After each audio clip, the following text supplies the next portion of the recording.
신앙의 길을 걸어가다 보면 사람을 통해 상처받는 순간이 있습니다. 특히 하나님을 대신해 말씀을 전하고 섬기는 목회자를 통해 상처를 받았을 때는 그 아픔이 더 깊게 남습니다. 신앙의 대상은 하나님이시지만 교회 안에서 사람의 말과 행동이 우리 마음을 흔들 때가 있습니다. 그럴 때 우리는 믿음의 방향을 잃고 교회와 하나님을 구분하지 못한 채 마음을 닫아버리기도 합니다. 그러나 하나님은 우리가 사람에게 실망할 때 오히려 그 상처를 통해 하나님 자신을 더 깊이 알게 하십니다. 사람은 언제든 연약할 수 있지만 하나님은 언제나 신실하십니다. 그래서 목회자를 통해 받은 상처를 믿음으로 다루는 것은 매우 중요합니다. 하나님은 그 상처 속에서도 일하시며 우리를 치유의 길로 이끌어 가십니다. 오늘은 목회자에게 상처받았을 때 믿음의 사람으로서 어떻게 반응해야 하는지를 함께 나누려 합니다. 첫째, 목회자도 사람이라는 사실을 인정해야 합니다. 많은 신앙인이 목회자를 바라볼 때 때로는 너무 높은 기대를 품습니다. 목회자는 말씀을 전하고 성도를 위해 기도하며 교회를 섬기는 일을 맡았기에 우리 눈에는 완벽해야 할 사람처럼 보입니다. 그러나 목회자도 우리와 같은 연약한 사람입니다. 인간적인 감정이 있고 실수할 수 있으며 때로는 판단이 부족할 때도 있습니다. 하나님께서 완전하지 않은 사람들을 통해 일하신다는 사실을 인정할 때 우리는 비로소 진짜 목자를 바라보게 됩니다. 하나님은 언제나 완전한 목자이시고 사람은 그분의 손에 붙들린 도구일 뿐입니다. 하나님은 언제나 사람을 통해 일하시지만 동시에 사람의 한계를 드러내기도 하십니다. 성경을 보면 하나님께 쓰임받은 인물들조차 완전하지 않았습니다. 모세는 분노로 인해 약속의 땅에 들어가지 못했고 다윗은 죄로 인해 큰 대가를 치렀습니다. 베드로는 예수님을 3번 부인했고 바울은 연약한 육체의 가시를 가지고 살았습니다. 그러나 하나님은 그들의 연약함을 통해 오히려 자신의 은혜를 나타내셨습니다. 마찬가지로 오늘날의 목회자들도 완전하지 않습니다. 그러나 하나님은 그들의 부족함 속에서도 여전히 자신의 뜻을 이루어 가십니다. 우리가 목회자를 통해 하나님의 말씀을 듣는 이유는 그 사람이 완전해서가 아니라 하나님이 그를 통해 일하시기 때문입니다. 문제는 우리가 사람에게만 시선을 두기 시작할 때입니다. 목회자의 실수나 부족함을 바라보며 실망할 때 우리는 그 실망을 하나님께까지 연결시키곤 합니다. 하지만 사람에게 실망한 마음을 하나님께까지 옮겨서는 안 됩니다. 목회자가 잘못할 수는 있지만 하나님은 결코 실수하지 않으십니다. 목회자의 한계를 인정하는 것은 하나님을 더 깊이 신뢰하는 출발점이 됩니다. 하나님은 우리의 믿음이 사람에게 머물지 않고 하나님께 뿌리 내리기를 원하십니다. 교회 안에서 목회자를 향한 기대는 자연스러운 일입니다. 그러나 그 기대가 절대적인 기준이 되면 마음은 쉽게 무너집니다. 우리는 목회자를 존중하되 우상처럼 세워서는 안 됩니다. 하나님은 누구에게나 동일하게 은혜를 주시며 목회자 또한 그 은혜에 의지해 사는 한 사람입니다. 우리가 이 사실을 받아들일 때 신앙의 무게중심이 사람에게서 하나님께로 옮겨집니다. 사람은 언제든 흔들리지만 하나님은 결코 변하지 않으십니다. 때로는 목회자의 말이나 행동이 상처가 될 수 있습니다. 그러나 그때마다 하나님께 묻는 연습을 해야 합니다. 하나님, 이 상황을 통해 제게 무엇을 가르치시나요? 그렇게 묻는 순간 상처의 초점이 사람이 아니라 하나님께로 옮겨집니다. 하나님은 우리의 상처 속에서도 말씀하시고 사람의 부족함을 통해서도 하나님의 뜻을 보게 하십니다. 우리가 목회자를 완전하게 보지 않으면 오히려 하나님을 더 깊이 신뢰할 수 있습니다. 예수님께서 제자들을 부르셨을 때 그들 중 누구도 완벽하지 않았습니다. 그러나 예수님은 그들의 부족함을 알면서도 그들을 사용하셨습니다. 하나님은 지금도 완전하지 않은 사람들을 통해 자신의 나라를 세워 가십니다. 그렇기에 목회자의 연약함을 보았다고 해서 낙심할 이유는 없습니다. 하나님은 여전히 그를 통해 그리고 나를 통해 일하십니다. 우리가 하나님께 시선을 고정할 때 사람의 부족함은 더 이상 걸림돌이 되지 않습니다. 결국 신앙의 성숙은 사람을 우상화하는 데서 시작되지 않습니다. 오히려 사람의 한계를 인정할 때 하나님만이 진짜 목자이심을 깨닫게 됩니다. 하나님은 사람의 실수조차 사용하여 우리에게 믿음의 깊이를 가르치십니다. 그러므로 목회자에게서 상처를 받았을 때 먼저 기억해야 할 것은 그도 하나님이 빚어가시는 한 사람이라는 사실입니다. 그 연약함을 통해 하나님이 나에게 무엇을 가르치시는지 돌아볼 수 있다면 그 상처는 더 이상 나를 무너뜨리지 못합니다. 하나님은 사람의 연약함 속에서도 신실하게 일하고 계십니다. 우리가 그 사실을 믿을 때 마음은 다시 평안해지고 상처는 은혜의 통로로 바뀝니다. 둘째, 목회자에게 받은 상처는 결국 하나님 앞에서 다루어야 할 문제입니다. 사람에게 받은 상처는 자연스럽게 사람에게서 해결하고 싶어집니다. 우리는 본능적으로 나를 아프게 한 대상에게 변명을 듣고 싶고 사과를 받고 싶습니다. 그러나 목회자에게 받은 상처는 단순히 인간관계의 문제가 아니라 신앙의 영역에서 일어난 일이기 때문에 반드시 하나님 앞에서 다루어야 합니다. 하나님은 그 상처를 통해 우리 안의 믿음을 새롭게 하시고 사람보다 하나님께 시선을 돌리게 하십니다. 그러므로 상처를 다루는 첫걸음은 사람에게 묻는 것이 아니라 하나님께 가져가는 것입니다. 상처를 하나님께 내어놓는다는 것은 억지로 있거나 감정을 눌러두는 것이 아닙니다. 오히려 하나님 앞에서 그 아픔을 솔직하게 인정하는 것입니다. 하나님, 저는 상처받았습니다. 제 마음이 무겁습니다. 그렇게 진심으로 고백할 때 하나님은 그 마음을 받아주십니다. 하나님은 우리의 감정을 꾸짖지 않으시고 그 속에서 회복의 길을 열어주십니다. 하나님께서 다루시는 상처는 단순한 위로로 끝나지 않습니다. 하나님은 그 상처의 뿌리까지 만지셔서 다시 같은 상처로 무너지지 않도록 마음의 중심을 세워주십니다. 성경을 보면 상처를 하나님 앞에서 다룬 사람들이 있습니다. 다윗은 억울한 일과 배신, 조롱을 수없이 겪었지만 그때마다 하나님께 마음을 쏟아냈습니다. 그는 사람에게 복수하지 않았고 마음을 닫지 않았습니다. 대신 하나님께 모든 감정을 드러내며 기도했습니다. 시편 곳곳에는 그가 얼마나 솔직하게 하나님께 아픔을 고백했는지가 나옵니다. 그 기도 속에서 하나님은 다윗을 다루셨고 그의 상처를 통해 더욱 성숙한 믿음을 만들어 가셨습니다. 하나님은 우리의 감정을 숨기지 않고 드릴 때 그 감정 속에서도 일하십니다.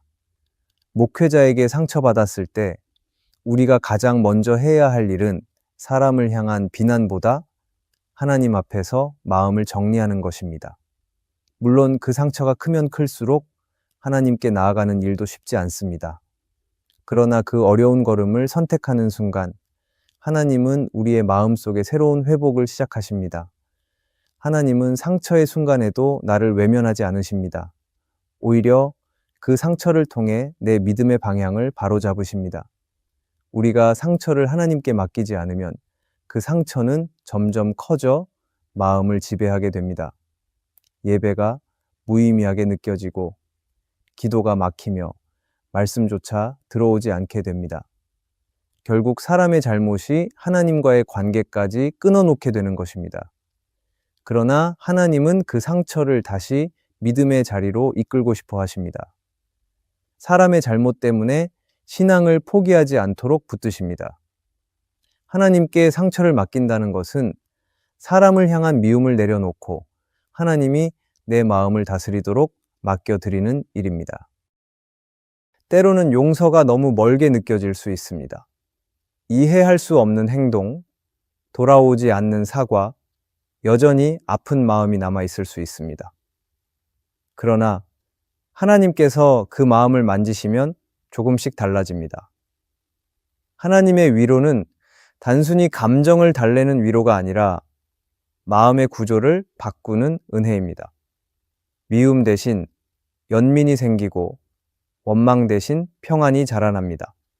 하나님은 그 과정 속에서 우리로 하여금 사람의 한계를 인정하게 하시고 하나님의 사랑이 얼마나 크고 넓은지를 깨닫게 하십니다. 이때 중요한 것은 상처를 통해 하나님을 오해하지 않는 것입니다. 목회자의 부족함은 하나님이 잘못하신 일이 아닙니다. 하나님은 완전하신 분이시며 사람의 연약함 속에서도 선을 이루십니다. 우리가 상처를 하나님께 가져가면 하나님은 그 상처를 통해 신앙의 시야를 넓히십니다. 하나님은 상처를 통해 우리를 성숙하게 만드십니다. 사람에게 묶여있던 시선을 하나님께로 옮기게 하시고 그 속에서 믿음의 뿌리가 더 깊어지게 하십니다. 상처를 하나님께 맡긴다는 것은 포기하는 것이 아니라 회복을 선택하는 것입니다. 그 상처를 붙잡고 있으면 마음은 점점 메말라 가지만 하나님께 내어놓으면 새로운 생명이 시작됩니다.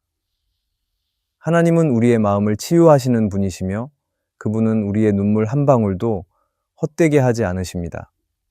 상처를 믿음으로 맡기는 순간 하나님은 그 자리를 치유의 증거로 바꾸십니다. 결국 목회자에게 받은 상처는 사람 앞이 아니라 하나님 앞에서 다루어야 하는 문제입니다. 하나님은 그 상처 속에서도 일하시고 우리를 다시 세우십니다.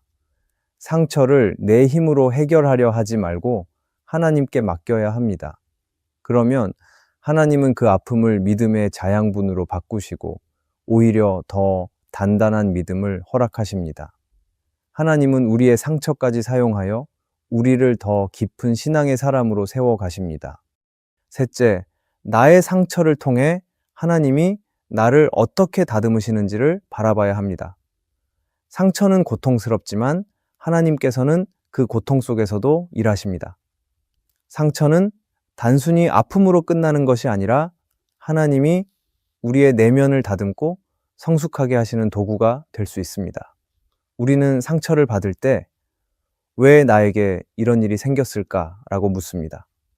그러나 하나님은 그 질문보다 이 일을 통해 너의 믿음이 어떻게 자라나고 있느냐는 더 깊은 질문을 우리 마음에 던지십니다. 하나님은 상처를 통해 우리의 시선을 바꾸십니다. 사람에게서 하나님께로, 아픔에서 믿음으로 시선을 옮기게 하십니다. 하나님께서 우리의 삶을 다듬으실 때는 늘 부드러운 방법만 사용하지 않으십니다. 때로는 상처와 아픔이라는 도구를 사용하셔서 우리가 스스로 보지 못했던 교만과 연약함을 드러내십니다. 목회자에게 받은 상처도 그중 하나일 수 있습니다. 그 아픔 속에서 우리는 겸손을 배우고 사람을 향했던 의존을 내려놓게 됩니다. 그리고 하나님만이 진짜 위로자이시며 하나님만이 변치 않는 분임을 깨닫게 됩니다. 하나님은 우리의 마음을 아프게 하시기 위해 상처를 허락하시는 것이 아니라 더 깊이 성장시키기 위해 사용하십니다. 성경 속 요셉의 삶에서도 이 원리를 볼 수 있습니다. 요셉은 형제들에게 버림받고 종으로 팔려가고 억울하게 감옥에 갇히는 등 수많은 상처를 겪었습니다. 그러나 하나님은 그 모든 시간을 사용하여 요셉의 마음을 다듬으셨습니다. 요셉은 원망할 수도 있었지만 하나님이 자신과 함께 하신다는 사실을 놓치지 않았습니다. 하나님은 요셉의 상처를 통하여 그를 훈련시키셨고 결국 그를 통해 많은 사람을 살리셨습니다. 마찬가지로 우리에게 일어난 상처도 하나님께서는 그것을 통해 우리의 성품을 다듬고 더 깊은 믿음의 사람으로 빚어가십니다. 우리가 상처 속에서 하나님이 일하신다는 사실을 믿을 때 아픔의 의미는 완전히 달라집니다. 그때 상처는 단순한 기억이 아니라 하나님의 손길을 느낀 자리로 변합니다. 사람에게 받은 말 한마디, 오해나 배신으로 인한 고통도 하나님이 우리 안에서 다루시는 과정의 일부가 됩니다. 하나님은 우리의 마음이 깨어진 자리에 새 생명을 심으시고 무너진 자리에서 새로운 믿음을 세우십니다. 상처는 하나님이 우리를 멈추게 하시고 더 온전한 방향으로 이끄시는 신호일 수 있습니다. 상처를 통해 하나님을 바라본다는 것은 아픔의 이유를 완전히 이해한다는 뜻은 아닙니다. 다만 그 속에서도 하나님이 여전히 선하게 일하고 계심을 믿는 것입니다. 하나님은 우리의 눈물이 멈춘 뒤에도 여전히 그 자리에 계십니다. 우리가 상처를 통해 하나님께 더 가까이 나아갈 때 하나님은 그 상처를 통하여 우리의 영혼을 새롭게 하십니다. 상처가 깊을수록 하나님의 손길은 더 섬세하게 다가옵니다. 하나님은 상처를 통해 우리의 신앙을 더 단단하게 세우십니다. 또한 상처는 하나님이 우리 안에서 공감의 마음을 빚으시는 통로가 됩니다. 상처 받아본 사람만이 다른 사람의 고통을 깊이 이해할 수 있습니다. 하나님은 우리의 상처를 통해 누군가를 위로할 수 있는 마음을 만드십니다. 그래서 상처는 끝이 아니라 시작입니다. 하나님은 상처의 기억을 통해 우리를 이웃의 아픔에 민감한 사람으로 바꾸십니다. 하나님은 아픔을 허락하셨지만 그 아픔을 통해 우리를 더 따뜻한 사람으로 자라게 하십니다. 하나님께서 상처를 사용하시는 방법은 언제나 목적이 있습니다. 상처는 우리의 신앙을 새롭게 하고 마음을 정결하게 하며 하나님께 더 의지하도록 만듭니다. 하나님은 상처를 버려두지 않으십니다. 오히려 그 상처를 통해 더 큰 은혜를 준비하십니다. 우리가 그 사실을 믿고 상처를 하나님의 손에 맡길 때 상처는 더 이상 부끄러움이 아니라 하나님의 능력이 드러나는 증거가 됩니다. 결국 상처를 통해 하나님이 나를 다듬으신다는 믿음을 가지면 아픔은 절망이 되지 않습니다. 하나님은 우리가 받은 상처를 통해 교만을 낮추시고 겸손을 가르치시며 사랑을 배우게 하십니다. 목회자에게 받은 상처일지라도 하나님께서는 그 속에서 나를 새롭게 하십니다. 그분은 아픔을 사용해 우리를 더 깊은 믿음의 자리로 이끄십니다. 그러므로 상처를 피하려 하지 말고 그 속에서 하나님이 무엇을 빚고 계신지를 바라봐야 합니다. 상처는 하나님의 손길이 닿은 흔적이며 그 손길은 언제나 우리를 회복으로 이끌고 있습니다. 넷째, 상처를 치유하는 과정은 빠르지 않지만 하나님은 그 과정에 끝까지 동행하십니다. 상처의 회복은 단번에 이루어지지 않습니다. 때로는 시간이 필요하고 때로는 눈물의 계절이 지나야만 조금씩 마음이 열립니다.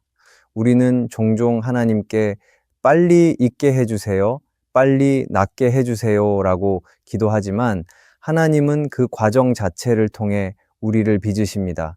하나님은 즉시 고치시는 분이시기도 하지만 기다림 속에서 치유하시는 분이기도 합니다. 우리의 마음이 서서히 회복되는 동안 하나님은 그 시간 속에서 우리의 믿음을 단단히 세우고 계십니다. 하나님은 상처받은 우리의 마음을 결코 외면하지 않으십니다. 눈물의 이유를 모르고 흘리는 그 순간에도 하나님은 우리 곁에서 조용히 위로하십니다. 하나님의 위로는 말로만 주어지지 않습니다. 그분은 우리의 삶 속에서 직접 역사하시며 서서히 마음의 균열을 메워가십니다. 우리가 그분을 바라볼 때마다 하나님은 무너진 마음을 다시 붙드십니다. 그래서 치유는 시간이 걸리지만 그 시간은 헛되지 않습니다. 하나님은 그 과정 속에서도 우리를 변화시키고 계십니다. 하나님은 우리가 상처를 통해 배우기를 원하십니다. 고통의 시간을 지나면서 비로소 알게 되는 것들이 있습니다. 하나님은 나의 고통을 통해 인내를 가르치시고 이해받지 못한 마음을 통해 이웃을 더 따뜻하게 품게 하십니다. 하나님은 그 과정을 통해 우리의 시야를 넓히시고 믿음을 더욱 단단하게 만드십니다. 그러므로 치유의 과정이 느리다고 낙심할 필요가 없습니다.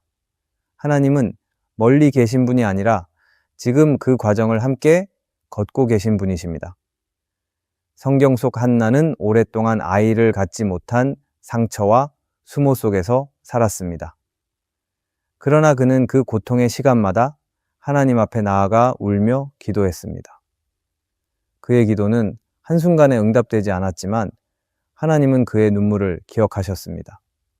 결국 한나는 자신의 고통이 끝난 뒤에도 하나님을 더욱 깊이 신뢰하는 여인으로 자라났습니다. 하나님은 그의 상처의 시간을 통하여 믿음을 완성하셨습니다. 마찬가지로 하나님은 우리의 상처를 외면하지 않으시고 그 시간 속에서도 일하십니다. 팀 켈러는 그의 책 만들어진 신에서 이렇게 말했습니다. 하나님은 우리의 상처를 통해 우리 자신이 얼마나 그분의 은혜가 필요한 존재인지를 깨닫게 하신다. 이 말처럼 상처의 회복은 단순한 치유가 아니라 하나님을 더 깊이 알아가는 여정입니다. 우리가 완전하게 낫는 순간보다 하나님과 함께 걸어가는 그 과정 자체가 더 중요합니다. 하나님은 상처를 통해 우리를 그분께 더 가까이 이끄십니다. 치유는 단순히 상처가 사라지는 것이 아니라 하나님 안에서 새로운 의미를 발견하는 일입니다. 때로는 상처가 오래 남기도 하고 여전히 아픈 기억이 마음속에 머물기도 합니다. 그러나 하나님은 그 상처를 덮어두지 않으시고 그 자리에 은혜를 심으십니다. 상처가 완전히 사라지지 않아도 하나님은 그 상처 위에 평안을 더시피십니다. 그래서 시간이 지나면 아픔이 흔적이 아니라 믿음의 증거로 남습니다. 하나님은 우리가 아팠던 자리마저 사용하셔서 누군가를 위로하는 사람으로 빚어가십니다. 상처의 자리가 결국 사명의 자리로 바뀌는 것입니다.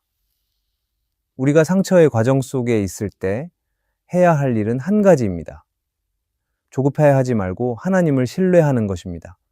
하나님은 우리의 속도에 맞추어 일하시며 그분의 계획 안에서 가장 좋은 때에 회복을 이루십니다. 하나님은 우리의 눈물이 의미 없지 않음을 아십니다. 눈물이 끝난 자리에는 새로운 믿음이 자라나고 그 믿음은 다시 세상을 향한 사랑으로 바뀝니다. 상처는 우리의 믿음을 흔들지만 동시에 하나님을 깊이 경험하게 하는 통로가 됩니다. 빠른 회복보다 중요한 것은 하나님이 함께 하신다는 사실을 잊지 않는 것입니다. 하나님은 느린 걸음 속에서도 상처난 마음 속에서도 여전히 일하고 계십니다. 그러므로 치유의 속도가 더디다고 낙심하지 말아야 합니다. 하나님은 그 모든 과정을 사용하셔서 우리를 더 온전한 사람으로 세우고 계십니다. 우리가 그 손길을 신뢰하며 걸어갈 때 상처는 은혜의 증거로 남게 됩니다. 하나님은 상처를 남겨두지 않으시고 그 자리마다 새로운 은혜를 심으십니다. 우리가 이해하지 못할 때도 하나님은 조용히 마음을 다듬으시고 그 과정을 통해 우리를 더 온전한 사람으로 세워 가십니다. 그러므로 상처의 속도를 재지 말고 하나님이 함께 하신다는 사실을 기억해야 합니다. 하나님은 결코 우리를 홀로 두지 않으시며 눈물의 자리마다 새로운 믿음의 열매를 준비하고 계십니다. 상처의 끝에는 언제나 하나님의 손길이 있습니다. 오늘의 말씀이 은혜가 되셨다면 댓글에 아멘이라고 적어주시면 감사하겠습니다. 여러분들이 남겨주시는 댓글은 정말 큰 힘이 됩니다. 그리고 여러분들이 눌러주시는 좋아요와 구독도 큰 힘이 됩니다. 오늘도 함께 해주셔서 감사합니다. 기도하겠습니다. 하나님 아버지, 사람에게 받은 상처 속에서도 하나님께 시선을 두게 하소서. 느리고 아픈 회복의 과정에서도 하나님이 함께 하심을 믿습니다. 조급한 마음을 내려놓고 하나님의 손길을 신뢰하며 걷게 하소서. 상처를 통해 더 깊은 사랑과 이해를 배우게 하시고 그 사랑으로 다른 이들을 품게 하옵소서. 예수님의 이름으로 기도합니다. 아멘.